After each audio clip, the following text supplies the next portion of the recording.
Nouvelle page dans l'histoire de l'opposition béninoise. 5 forces politiques dont les démocrates, le mouvement populaire de libération, la grande solidarité républicaine, la nouvelle force nationale et le mouvement Nous le ferons comptent donner une nouvelle dimension dans leur lutte pour le rétablissement de la démocratie au Bénin. Le peuple béninois subit depuis bientôt 10 ans un démantèlement savamment programmé des fondamentaux de notre vivre ensemble. Nous devons dire non. La situation est alarmante, mais elle n'est pas désespérée.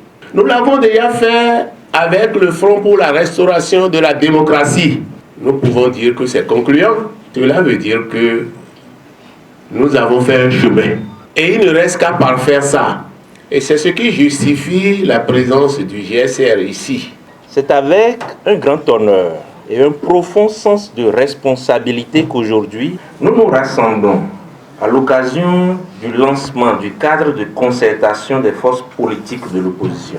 Ce moment qui symbolise notre détermination collective à relever le défi crucial des élections générales de 2026 à travers une démarche qui vise à garantir des élections pacifiques, inclusives et transparentes.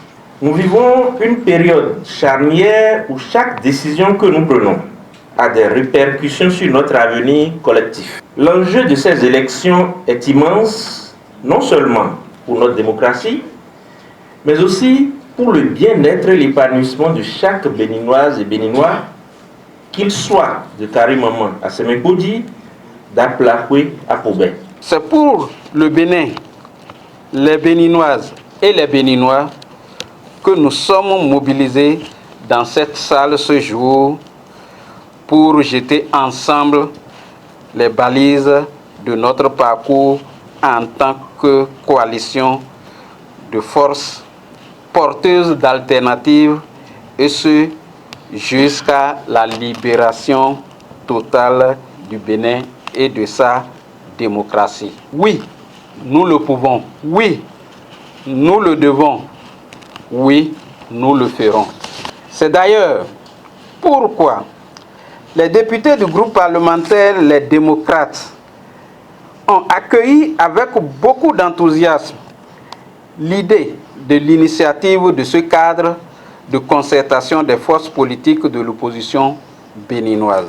À chacun et à tous, les chaleureuses salutations du président Boni Yayi, président du parti Les Démocrates. Il me dit d'implorer sur vous la grâce de Dieu et d'invoquer la présence de l'Esprit Saint sur notre rencontre.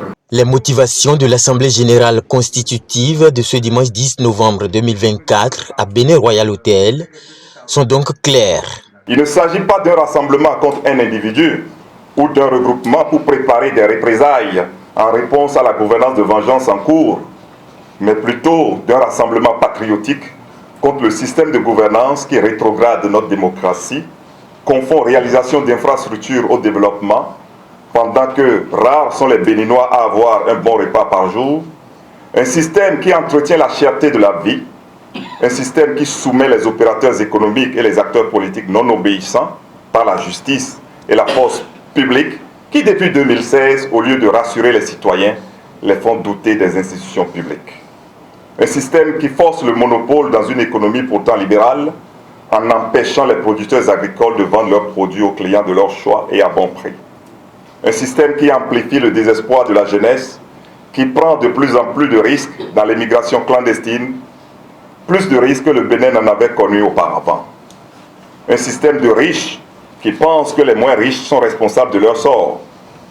Un système qui a programmé la décadence de notre société avec un système éducatif pour les pauvres et un autre pour les plus riches, alors que l'État devrait faire tout pour réduire les disparités et inégalités afin de rapprocher les citoyens. Donc, face à la pénurie de pain et face aux diverses menaces sur la paix, les Béninois aujourd'hui se posent une et une seule question.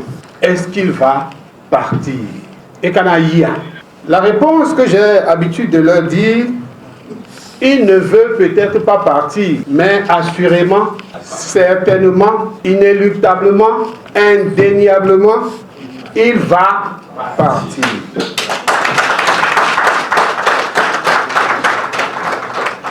C'était l'occasion pour l'opposition de revenir sur certaines actions menées ces derniers mois et d'annoncer au public béninois certaines perspectives. Chers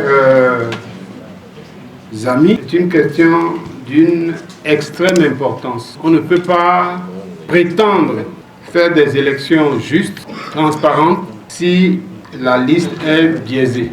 Un exercice a été fait, un travail a été fait au niveau du Parti Les Démocrates, en lien avec les autres forces politiques, pour que cette liste soit auditée et améliorée, pour donner la chance à chaque citoyen d'exercer son droit constitutionnel de vote. Donc nous sommes très avancés. Je pense que dans les jours à venir, d'ici demain, après-demain, une correspondance ira en direction du chef de l'État pour mettre à sa disposition les réflexions qui sont faites, les propositions qui sont faites, les termes de référence qui sont proposés pour que, dans une démarche consensuelle, avec tous les acteurs politiques, nous puissions ensemble revisiter la liste électorale, revisiter les procédés de son élaboration, revisiter tous les méandres de la liste électorale pour que les élections de 2026 et les autres élections à venir se déroulent, en tout cas par rapport à la liste électorale, dans un bon climat.